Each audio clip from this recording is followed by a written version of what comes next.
Hello, amazing parents and caretakers, and welcome to the Pumped Up Parenting Podcast. I'm your family empowerment coach, Celia Kibler. I'm a mom of a blended family of 5 kids. I'm a grandma of 9 kids, an author, a teacher, a speaker, and a consultant with over 40 years of training and real-life parenting experience. I'm here to offer you practical, doable tips, strategies, and techniques that will pump up your parenting skills and create peace, love, and laughter throughout your family. In addition, I'll be interviewing some great humans that are on a mission to make your life a better, happier, and healthier life. So let's not waste any time and get started with the next episode of the Pumped Up Parenting Podcast. Thanks for listening. Hi, everyone. Welcome to another episode of the Pumped Up Parenting Podcast. I'm Celia, your host, and I have a wonderful guest here. And actually, this is part 1 of a 2-part series because Lindsay deOliveira, I totally trashed your last name. She'll fix that. Lindsay is here to have a frank conversation about parenting and babies and infants and toddlers. And she is the creator of this brand new awesome pacifier, which we are going to dive into more in part 2 of this conversation. Her website is soothebeginnings.com. But right now, I would just like to introduce you to Lindsay. I will try to introduce you to Lindsay and let her tell you a little bit about her for a quick minute. Hi, Lindsay. Welcome to the Pumped Up Parenting Podcast. Thank you for having me. I'm Lindsay deOliveira. I know it's quite the mouthful. Well, my daughter will get that when she's in middle school, how to spell that one. I'll ignore that. But I'm a mom first and foremost, and our experience with our baby, which you'll hear a little bit about us talking about, inspired making pacifiers much easier and less stressful on parents, but also it opened up the whole door to them needing to be safer. So my company is Soothe Beginnings, and I was a stay-at-home mom with a startup business. So what it led to is pacifier perfection. And I hope you look at soothebeginnings.com. We're going to dive into a great conversation, just a casual talk about us as moms and, what we didn't know that we later found out about, and how you can be more proactive with your child in making solutions happen cooperatively, respectfully, instead of responding reactively. So let's get started. I mean, we definitely want to talk about your pacifiers and, how you made them. And I like that there's different shapes, because I'm always telling parents, they're like, oh, well, I got these as a baby gift. Well, those are great, except your child may shoot it out like a bullet and not like it. We all like different things. And I would like to prevent parents from the 2 a.m. Walmart run with a screaming baby. Oh my gosh, I don't take this pacifier. We've all been there. We've all been there. And I tell parents that are planning on breastfeeding, have a can of formula, because if it is 2 a.m., you've got a screaming baby, you're crying. I tell them that too. Call the lactation consultant in the morning. Right. And give that child some food. Just get through the night. Yeah, exactly. Right. And the whole thing, there's this whole thing where parents are like, well, if I give them a bottle, they'll never take my boob again. Yeah. Not so. And, when I talk to parents, I'm like, you need to realize that the stress of being perfect or doing the right thing or whatever is much worse for your baby than just saying, this baby's hungry. It's like my daughter, I know both my kids were born at 10.5 pounds. So they were big babies. And I nursed Lauren for a week and a half. Big nursing, I think, or maybe it was a week, and Kyle was a week and a half. I'm not sure where it went, but I mean, they're Lauren's 40, almost 42, and Kyle's 37. So before there was pumps, if there were pumps, they were probably industrial hospital pumps grade, and like buy this piece of machinery. And one day my husband walked in and I was screaming, and I had been not screaming. I was crying. I had been crying all day. Lauren had been crying all day. All day we were crying. And I just had her on my boob. Like, no, I didn't know, like, stop feeding her. Like that didn't, I was just like, a confused first mom and first time mom. And we called the doctor. And the doctor's like, go to the pharmacy, go to the CVS, or it was People's then, whatever name it was then. Buy a box of Playtex nurses and formula and give that child a bottle. And do you know, was she 1 week? She was either 1 week or 1.5 weeks. She drank down an entire 8-ounce bottle of formula. Holy and then she slept. Moly. So I'm she sure was not getting any food, and it's like, and then he goes, so the next day, he goes, I want you to split it up. And I'm like, well, there's no gauge on my boobs. Like that would be a good invention. A good invention, like, would be some kind of There is gauge. one now. There is one now. There's a boob gauge? Yes. It's called Infant. Way. NFANT. And it is literally a device so you can measure how much breast milk your baby is getting. See, out of your boob. That's genius. That's genius. Because I'm So like, smart. so I went through So the smart. same day. I was like, okay, I gave her a boob and I gave her a bottle of boob, and we were still crying. Because I didn't know how much she was getting. And then I'm like, screw this. I'm just giving her a bottle.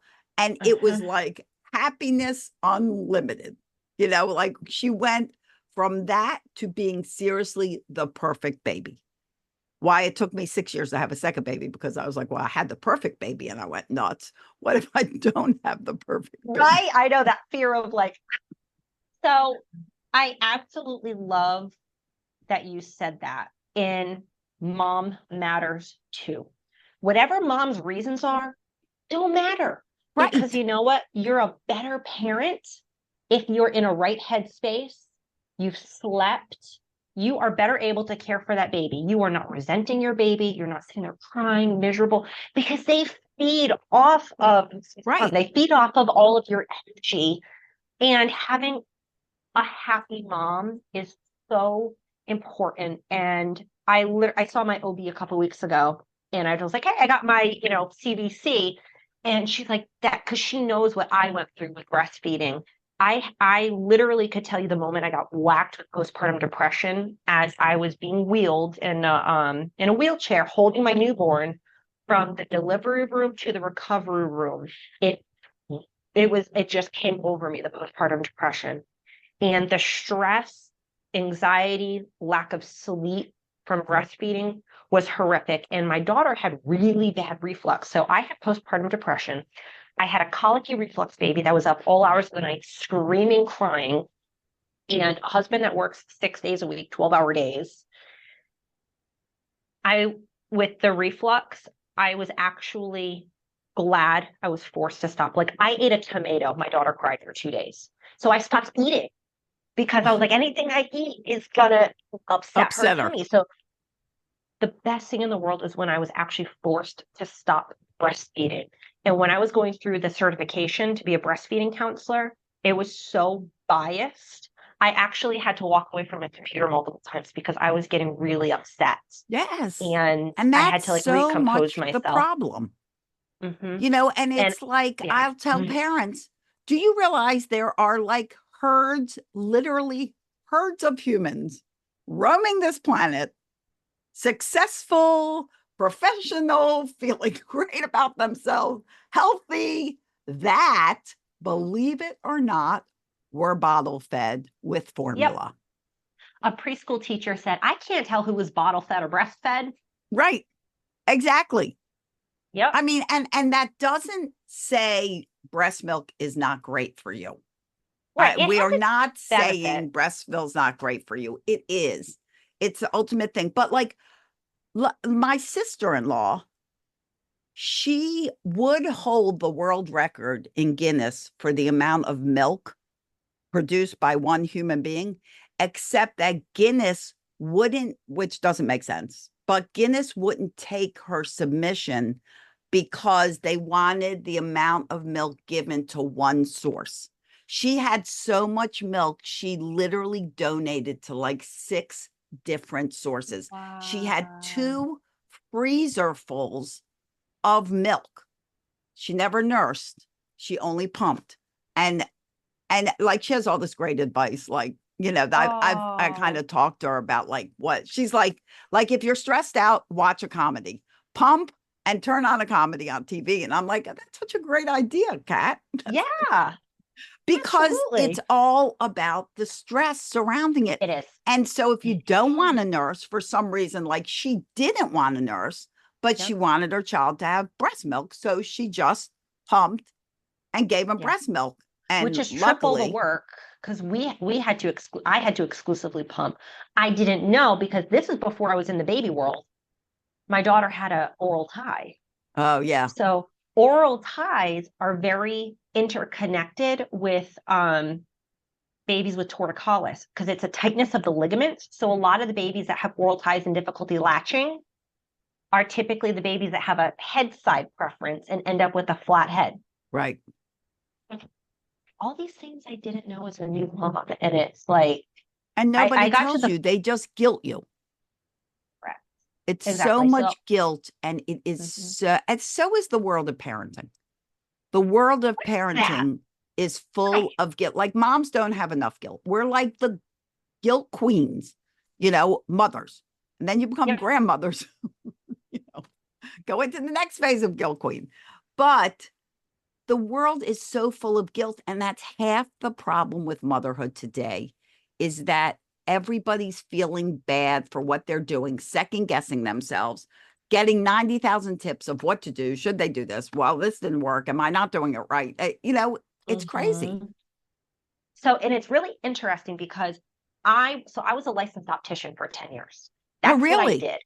Yeah. I got pregnant and during COVID, and was like, okay, if I was that person, my mom was never around in my life. She left when I was a few months old. So I was that person. I was like, okay, if I have a child, I want to actively be there as much as I can. And, we were in a fortunate enough position that my husband was able to work enough hours to make ends meet. So I was home for my daughter, and the crap I would get from people about, well, she needs socialization. She needs this. I'm taking her to do all the things. And I get it. I'm still there. I get it. But then it was funny, because it was the same people that when I left a week to go film that TV show, they're like, well, that's not good for your daughter. You can't leave her. I'm like, are you the one that I'm with her too much? Right. Now, I need a break. And so it's wild. Why not have a break where you find something you love to do?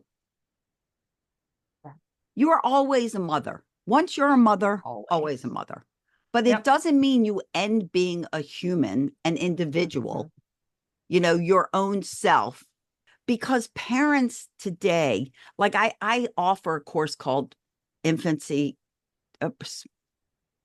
Let me do that again. Pregnancy to infancy. So I take a mom, a family, couple, whoever, from the last 6 months to pregnancy to the first 6 months of infancy.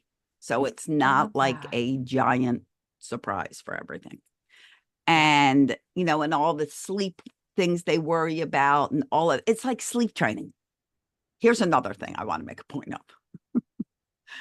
Parents never want to hear this, but I can't tell you how many parents will say to me, well, I'm going to have to sleep train them. And I'll be like, you know what? We are made to sleep.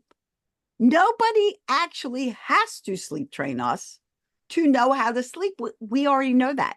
That's one of the things we know when we're born, is how to go to sleep.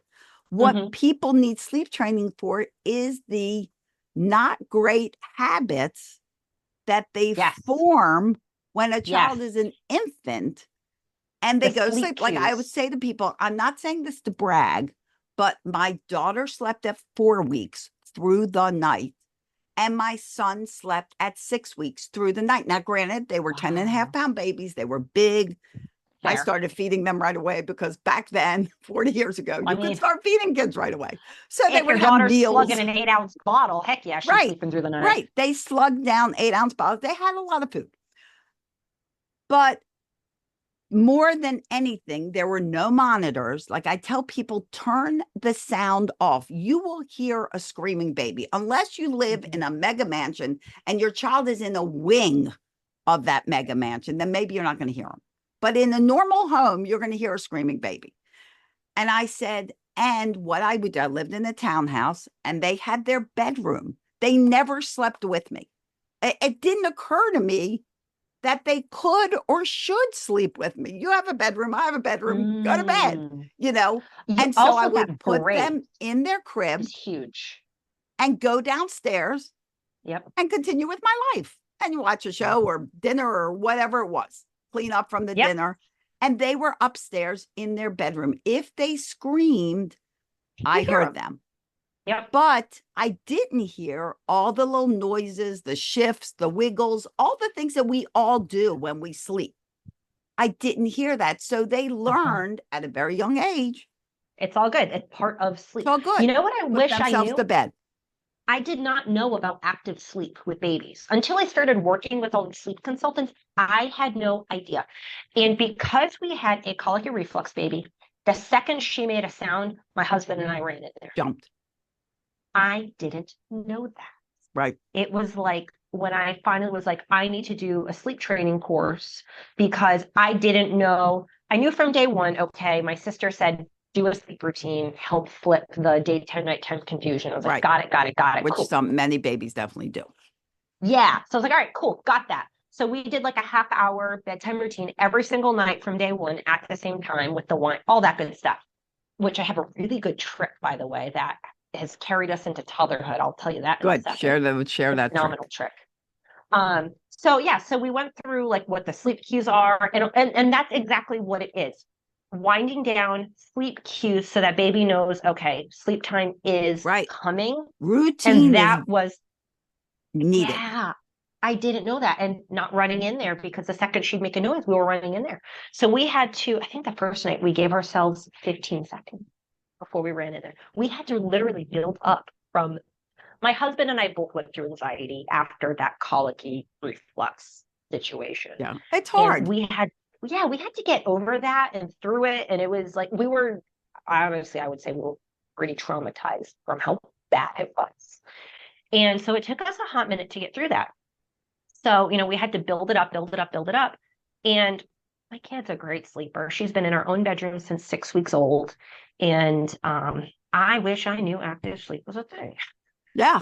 And people don't realize it. And they don't understand the importance of letting your child soothe themselves. And, I mean, colicky, there are definitely things that affect the day, the sleep. I remember when my brother was born, he's now, how old am I? 66. He's 60. But I remember my mother sitting there and Bennett would get fed and then Bennett would vomit. And I remember my mother crying and and sitting there with Bennett as a baby going, please don't throw up. Please don't throw up. Like the stress is like, please, this baby would just be upset because she was so upset. And back in the day when doctors actually visited you, our doctor, our pediatrician lived right across the street from us. And she called him, or my father called him, and he came over. And he's like, and she had literally, Lindsay, she had like the kitchen floor covered in like newspaper, like a dog, so that it could catch all the vomit that Bennett would do. No. And we were on edge like that too. Like, please don't wake up. Please don't wake up. Please don't. Like, same thing. The same like PTSD type thing. And he came over and he's like, first of all, you need to get away from this baby. Like he looked at my father and goes, you need to start helping, because he knew he wasn't helping. He knew him pretty well. And it was me and my older sisters. So there were already 3 girls. But he said to my father, he looked him in the face. He knew, my parents very well, lived across the street. He said, you need to start helping, She needs to leave. And I don't mean later. Yes. I mean right now. He's like, Cynthia, get in your car and go do something. Whatever it is. I don't care what you do. Come back in 2 hours. Go away. You need to get away from this child because the stress is so bad for both of you. It is. And think about it too. That age, and this goes into pregnancy and understanding, trying to keep your stress levels down. Think about all that cortisol in your system when your baby's brain is developing. That is not healthy for anybody. It really isn't, you know? So do you want to hear it's like think of it as acid. Would you want acid flowing through your child's body? Because that is literally, you know how you get acid reflux, all of that. That is what flows through your child's body when they're stressed out. And if you're stressed out, they're stressed out. It's not helping anybody. So super awesome trick that we did from when my daughter was a baby that has helped us through toddlerhood for sleep. So we would do her half-hour bedtime routine. And obviously that can look like whatever it needs to look like for family, reading books together, singing, so whatever it needs to look like, right? So we'd have the lights on, we'd turn her sound machine on, her nightlight on, all of that. So we'd read books, all that good stuff. When it was time to start cleaning up and shutting the overhead light off, we would sing Twinkle, Twinkle every single night. Then when it was actually time for bedtime, the very last thing we did was sing Baby Beluga. Every single night, Baby Beluga is the very last thing our daughter hears before her hugs and kisses. And it's so funny that like when she was like a year old, she'd start rubbing her eyes when we'd sing it because she'd be in that toddler stage of go, go, go, go, go, go, go. She hears Baby Beluga and it's almost like the whole Pavlov thing. Right. She hears Baby Beluga. She's like, you don't need melatonin. You have Baby Beluga. You don't. You just need Baby Beluga. But it was something we started from babyhood on that we'd sing that every single night as we're putting her down to sleep. Now we'd give her a hug and kiss and leave. And she's almost 3.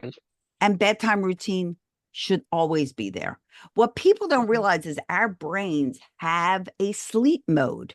When we as adults put on pajamas, we send a signal directly to our brain. It receives the signal that pajamas are going on and your brain enters a sleep mode. Now, if you have a screen in front of you, that puts your brain into party mode. We don't want party mode. We want calm sleep mode. So don't put a screen in front of your child within an hour before bedtime. And they even say now 2 hours. But I know I don't want to cause you grief or guilt. So at least an hour. Give your child screen-free time for an hour. Screen time is a whole nother conversation. But it's, you know, what a bedtime routine is that it switches that brain into sleep mode and it keeps it there. And you will gradually, the more, like we sang, You Are My Sunshine. So like those things, it just makes them more and more tired. And like I had a parent go, oh, we tried that routine thing. It is not a thing. It is an absolute. Do it. Yes. If it doesn't work the first day, if it doesn't work the second day, keep doing it because the idea of a routine is for both of you and your child to master it. Don't vary from it. Just like, you know, you had mentioned about Baby Beluga. Baby Beluga comes after whatever the other song was. Don't skip a beat. It goes step by step by step in the same order, day after day after day. It's like Which magic. Is funny. We're very lucky that our daughter's personality, she's a very independent little girl, very intelligent. She's not an escape artist, which is really nice. She's like your like book smart kind of kid, but like she still can't open a baby gate. Oh, so that's so good. I'm like living so my not best gonna be life. An engineer. It's fantastic. Right. And it's fantastic. I'm like, I get like all the perks because I've got friends that their 9-month-olds unclipping the car seat. I'm like, no, we don't have that problem. She's so good about it. And she's got a really great temperament, but I do not micromanage my child. She'd be miserable. I'd be miserable. What we did do was we realized pretty early on she was really loving independent play and independent and doesn't really want to be told what to do so much. So we baby proofed our house and we put baby gates where, like over our bedroom or the bathroom where it wasn't baby proof. So she pretty much had free reign and could just do her own thing. If she wanted to watch Miss Rachel, she could. If she wanted to go play with her toys, she could. We didn't micromanage her, except for bedtime. Bedtime is the one thing we are very, very, very strict on, that we keep that routine. Like, what time is it? Like, it has to be really wild circumstances. Like, we don't have her out past 4:30. Her bedtime's 7 o'clock, because we noticed, like, we did it like once or twice for like a family in town type of a thing. We had her out at like 5:36. It was like, oh, this is getting out of her routine. And she's always been early to bed, early to rise. And whatever time you put them to bed, they're still rising early. Yeah, So exactly. That's just not going to change it. Yep. And it's truth, as interesting. As a sleep expert and coach, it's important to remember that even for adults, the things that contribute to you getting a good night's sleep and your children getting a good night's sleep, the first thing is consistent bedtime and wake up time for you as much as for your child. So if you're going to vary from that, like if your kid's older and they're home from school for the summer, like kids are, if they had a 9 o'clock bedtime, you might stretch it to 9:30, 10 at the most. Do not let them stay up till whenever they want to stay up till. They will not get a good night's sleep. And they, like you said, they will still wake up at the same time because that's what their brain's programmed for. Right. So, bedtime help, not really what I'm looking for, is so important, because that's what's going to help them sleep. And guess what? When your children sleep, you sleep. So it's a win-win for everybody. One of the interesting misconceptions I hear from like a lot of, because I'm not a sleep expert, I just work with a lot of them. And I love absorbing all of it. It's been helpful. And if I can ever pass on like helpful tips or tricks I've picked up, I do, And one of the biggest misconceptions is that sleep training is just letting your child scream until they fall asleep. That is like one of the biggest misconceptions. And for us, it was basically building up her tolerance of, you're okay. Like, I know you're making noises, like, still here, and, if she needed to kind of do some sniffling, crying, it really only took like 4 days. But she wasn't screaming. Like, it was not a miserable experience, like at all. It wasn't like a traumatizing experience. She knew we were there if she needed her. And it's funny because once you adequately get the routine down, they know what to expect. You know what to expect. And granted, sometimes we just have bad nights. We're not robots. They're not robots. So sometimes there's just nights. Yeah, exactly. And I always tell my husband that when he's like, oh, what's going on with her sleep? I'm like, she's not a robot. You can do all the right things. And sometimes you just have a bad night's sleep. It happens. Like, you just let it go. Tomorrow's a new day, right? But where was I going with that? So it took 4 days, and it really wasn't this crazy stressful experience at all. But you learn what the different cries are. If there is a cry, if you give them a chance. There's a difference. The second I hear a certain tone, I'm like, I'm going in there. The second I hear it, I'm in there. So it's interesting that you pick up that other skill because they still communicate it with you. Right. Kids know how to communicate. It's just they communicate through crying and motions and noise, and until they learn language. And that's why they can learn any language, but they don't have language as their original source. And so the other thing about sleeping is you have to also realize that their sleep routine, their bedroom, there are other things that influence them as they sleep is key to them sleeping comfortably and soundly.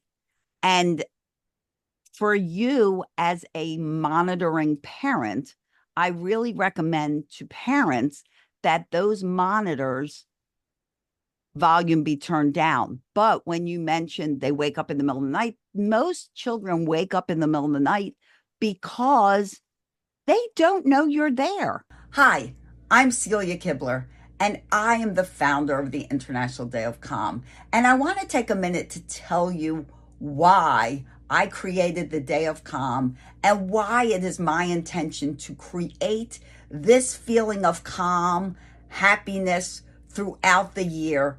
Because if we don't do something to change our daily lives, how will we ever change future generations? How will we create the next generation of adults that are confident and that are self-reliant and that are intentional about their own behaviors if we don't take the time to show them and role model what it's like to be that kind of person?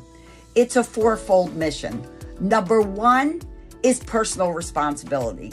Each person has to start taking responsibility for themselves, for their actions and reactions, to stop the ridicule, the judgment, the criticism, and start connecting compassionately.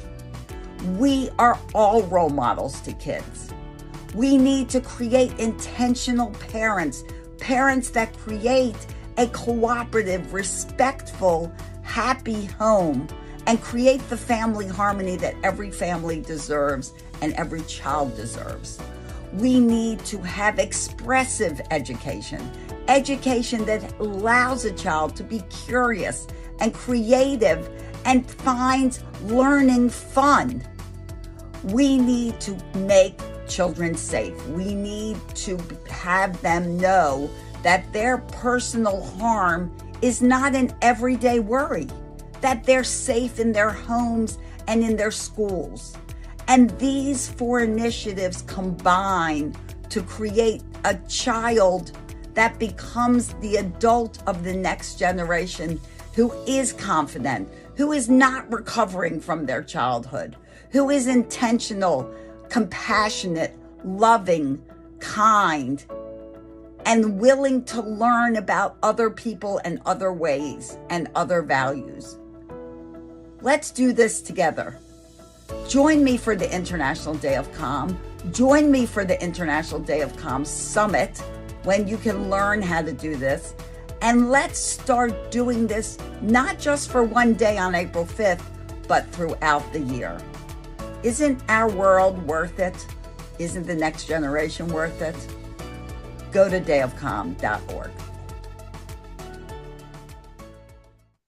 It's the biggest separation. We know. We wake up in the middle of the night. We know, okay, the baby's over there, the dog's over there, my husband's over here, my wife's over here, whatever. We know there are people in the house. A child, even a 4-year-old, does not know that when they wake up to a dark room. So a great technique is you can then utilize that monitor for talking because it works like a walkie-talkie. And all your child has to do is talk into it. And you can practice it so that if your child wakes up in the middle of the night and wakes up and is at speaking age, you can say, honey, if you wake up in the middle of the night, don't get out of bed, just call me. And then they can say mommy or daddy. And then you can respond in the monitor. Hi, honey, I'm here. What do you need? You know, and usually they just need to know you're there and they hear your voice and it will settle them down and you didn't have to go in there and they'll relax. And you can always say, honey, I'll come in and I'll check on you in a little bit. Why? Because a little bit means nothing. It could mean 5 minutes. It could mean 3 hours. It could mean in the morning. But to them, you have comforted them to know that you're there and you're going to come back and see them. So it's enough to relax them and put them back to sleep because often they don't know. They don't need anything. They just woke up and they're not sure if anybody's even there. Yeah. It's funny. It's funny you say that because like we didn't really train. My daughter's always been like an excellent talker. Like she picked up speech very early on. And, my daughter too. It's, oh my gosh, can I tell you how much that has totally cut down in my opinion? I think that's one of the reasons we don't have a lot of toddler tantrums. Could you communicate? Yeah. Whereas like a lot of my other friends, their kids developed those motor skills super early on and speech kind of came later, there was a much bigger sense of frustration for those kids. I've noticed. Right. It's very interesting. But my daughter wakes up in the morning, I need daddy. I need breakfast. Hello? Like, Is anybody out there? Hilarious.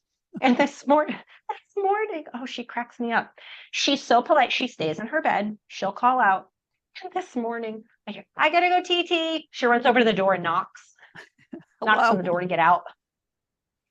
Oh, that was very polite. That was polite. And she was abiding by the, like, don't just get up and go wherever. I know we're talking about kids' language development. My Lauren was like unbelievably, and to this day, much smarter than me. But she was 18 months old, 18 months. I sat her up on my lap to read her book in a rocking chair. And she turns around now, an 18-month to say this is an accomplishment.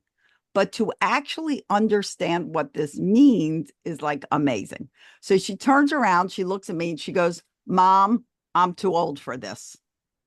At 18 months, I was like, oh, okay, ma'am. Well, there you go. You just run off to college then. You just like, and so she sounds a lot like my daughter, Isla, 18 months old, is interested in watching NASA rockets launch and counting backwards from 10. Oh, and I'm good. like, that's a good thing to look at.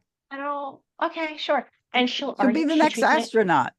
Oh, it's hysterical. She treats my husband like he's stupid. And it's like, it gives me life. I live for it. She'll argue with him. She has like one of those like magnetic boards and it has numbers 1 through 10 and has plus sign, minus sign, equal sign, all that. My husband's like, oh, it's an 11. She's like, no, it's equals. And he's like, no, it's an 11. I'm like, honey, it only goes up to 10. It's an equals. She's correct.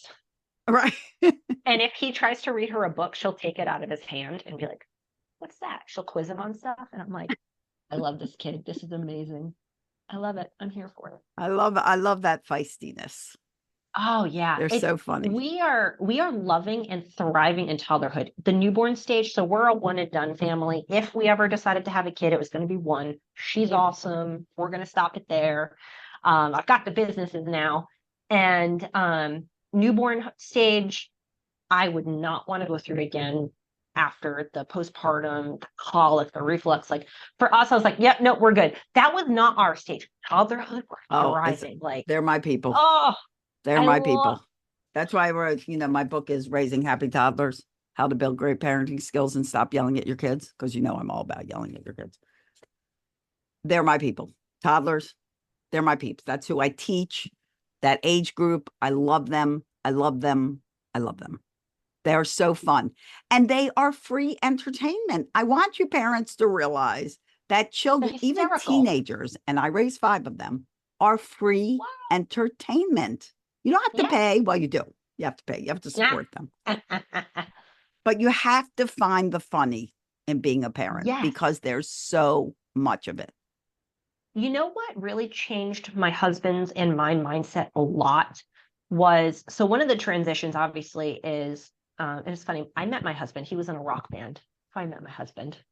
So we went from this, crazy life and doing all the things, going all the places to I'm home every night with a bedtime and like what happened in my life and all of this, right?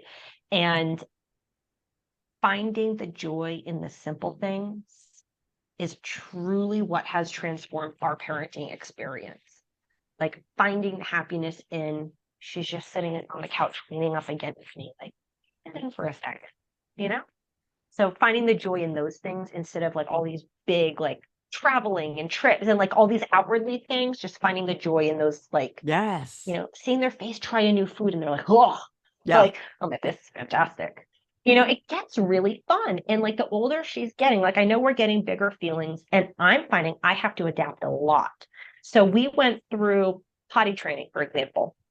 I tried potty training her around age 2 and I'm a very type A person. I can be very black and white. So parenting a toddler has been we're going to call it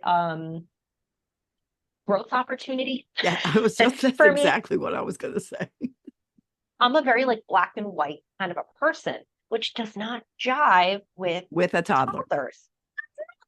So, and I was raised in a very like authoritarian type of a style. So either do what you're told or get yelled at. That's how I was raised. And that's not how I plan to raise my child. So it's really interesting. So I tried potty training her and it instantly became a power struggle. And I was like, this is terrible. It actually pushed her further away from wanting to use the potty. I gave it 6 months. And one of the sleep consultants I am friends with and work with, she does a potty training course. And I was like, I think I need this. Like, I need Jesus. I need all the help I can get here. Like, we're going to do this. So I went through the potty training course and it was child-led, taking into account your child's personality. And that's actually how I educate parents on pacifier weaning, taking into account your child's personality. Right. That's a huge part of it. It's huge. Because my child's very distractible. That's an opportunity. Right. Learn from it. Yeah. So I followed her course. I found out all my instincts were entirely incorrect. We potty trained for a week during spring break. We ended up really, my daughter and I were able to bond through that experience. There was 0 tears. None. No tears. We had a blast. It worked really, really well. She's only ever had 1 accident in her bed ever. Good. Like it worked so well, but it was accommodating my child's personality, me pushing down everything that possibly could have frustrated me during that week of potty training. I needed to not let it show and do whatever I needed to do to stay calm. It could be something totally unrelated to potty training. I needed to stay a calm, happy constant for her that week to get through a stressful thing, or what could be a stressful thing of potty training. Yeah. So it was really interesting. Like my husband would be like, oh, this happened today. I'm like, we are staying happy this week. Yeah. And it's really true for most children. Their behavior is based on what you're doing and the way you are asking them, instructing them, directing them, whatever. You know, the tone of your voice, the yelling, you know, I'm all about not yelling at your kids. Yes. People will talk to me and they'll be like I had someone reach out and say, will you talk to my 4-year-old? My 4-year-old needs help. And I said, well, I will talk to your 4-year-old, but I will not talk to your 4-year-old without talking to you because she needs help because you need help parenting. And the way you are interacting with your 4-year-old is what's causing your 4-year-old to do this. Now, that's not to say that some children do not have cognitive issues and behavioral issues and physical issues. Absolutely. But the landslide of kids that are now being put on medication to cope with ADHD, ADD, all these other things that parents want to believe their kids have can literally be resolved by the strategies you're parenting with. You want a toddler to transition from one activity to next. The way I teach parents to give a choice, the correct way to give a choice, ends that frustration. My 6-year-old, he's been with me, you know, 2 days a week. Well, now he's in school, so I don't watch him 2 days a week anymore. But it's like you mentioned Pavlov's dogs. When I do this transition with them, when that alarm goes off, and it's not just about setting an alarm, like done. He cleans up. He's ready for the next thing. Boom, before I can turn around. Because he has the control. You are not controlling everything your child does. Even when you say 5 more minutes, that's telling. That is not asking. But you don't ask. You know, I'm not going to have a lesson on choices right now. But if you want to go to our new Etsy store, you can get the choices cheat sheet for $5 right now because everything in there is $5 because we just launched the store. And let me tell you guys, this cheat sheet will tell you exactly how to do it. And it's the biggest thing that parents say. It was like magic. I did this and it worked. So go to the Pumped Up Parenting Etsy store, $5. That's all you have to pay. But it's because children need respect.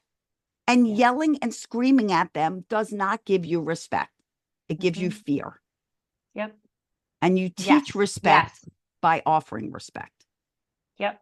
You know, what's interesting is, you know, if my daughter gets frustrated and like lets it out, We're like, okay, we're going to do indoor voice. You're not going to talk to me like that. And you know what? The times, because there have been all these, I'm not perfect, right? There No have one been is. times where, we were going through a really challenging stage. She had like some major mental developmental shift. And there was this one week I feel like I'm using a stern voice with her at least once a day right now. And I do not want to be that parent. So it was interesting. I had to strategize a little bit more and kind of figure things out. And, it was like one of the interesting things she was like 18 months old. So when the feelings kind of started coming up a little bit, they get frustrated, they throw their toy, Right. or they throw whatever is Auto them, response of their subconscious brain, by the way. Yes. So one of the things, and I've been noodling to try to figure out what works for my kid. I might be totally incorrect here. What I started doing was I would tell her, hey, you're not allowed to throw that. You're allowed to throw a squishmallow. You know what squishmallows are? Those. Yes. She loves them. Loves them. Those are You her. are spot on. You okay, cannot that's what do this, but you can do this. You cannot have this. You can't have ice cream because we're about to eat dinner. But you know what? Saturday, we're going to the park and we'll have ice cream. You cannot throw a ball in the house, but you can throw a ball outside. You cannot jump on your dog, but you can jump on this trampoline. Yes, because they have these natural, they need to throw, they need to hit. Right. Like they have these natural, those are venue. Normal. And that's exactly it. So I was giving her the venue of you can throw a squishmallow, you can punch a squishmallow, you can body slam it. I don't care. As long as it's a squishmallow, I don't care. And when she'll get upset, I'm like, do you need a squishmallow? She's like, 2 seconds or 2 throws into it, she's giggling. Yeah. It totally changed like the mood of her frustration of like, she gets it out after 1 or 2. She's like, actually, this is pretty fun.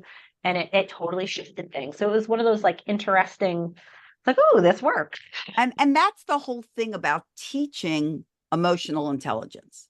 We are born with a ton of emotions. That's why your child, you'll watch them and they'll be happy 1 minute and angry the next minute and like seriously depressed the next minute. And then they're like the happiest kid on the planet the next minute because their brain constantly flips switches between these emotions. Yeah. The subconscious mind spits out whatever reaction it spits out to emotion. It could be a tantrum, could be throwing, biting, kicking, hitting, whatever it is. It is our job as parents to teach children a better way. It is not the emotion that is good or bad. It is the response. So it's like people will say, well, when I'm angry, that's a bad emotion. No, it's actually just an normal emotion. It's not good or bad. But how you respond to anger, how you respond to disappointment, that's what goes into the good or not so good category. And it's our job to teach our children those positive responses to however they're feeling. Don't make them happy all the time. Don't take away disappointment. They need to learn how to deal with disappointment because it's really not a big healthy deal. Way. Right. And this is another conversation for another day. My husband and I were not taught those skills. We have had to deconstruct ourselves before we can even approach our parenting. Exactly. I tell parents, if you respond to your child yelling and screaming and throwing things and hitting them, you are throwing a tantrum. It is no different than your 2-year-old throwing a tantrum. A tantrum is an out of control reaction to an emotion. That's what you're doing. You're just doing it as a big person. So if you're throwing a tantrum when you're disappointed in your children, you are directly teaching them to throw a tantrum when they are disappointed in something. So it is a relearning process. How can I react in a calmer, more constructive way without screaming, yelling, and throwing a tantrum? Self-regulating ourselves it's like the first step instead of responding to our child. I do have a hard stop. I have a 1 o'clock, but. Well, I was just going to tell you, Lindsay, that this has been a great conversation. And we didn't realize that we were going to go into all this. And Lindsay and I are going to actually have another podcast, but we got into such a great conversation about babyhood and mommyhood that we thought we would let this podcast stand as it is because Lindsay is the great inventor of this fabulous new pacifier that we're going to dive into pacifier safety in our next podcast. But I just want to tell you, Lindsay, thank you so much for being on with me and having this frank discussion. And you guys out there, I hope this helped. We're really grateful that you took the time to listen. And we will be scheduling our next recording for our next podcast soon. So thank you, Lindsay. Thank you. So I've more than enjoyed just chatting with you today. It turned into an incredible conversation I was not anticipating. So I love that. Me neither. So very happy. And to all of you out there, thank you for listening. Share this out if it helped you. There were a lot of good tidbits in here. So share it out, take notes, listen to it again, give us your comments, tell us your thoughts. And as always, I wish you days filled with peace, love, tons of laughter. Stuff is funny. You need to laugh more. Really is the best medicine. And I'll see you here next time on the Pumped Up Parenting Podcast. Bye-bye, everyone.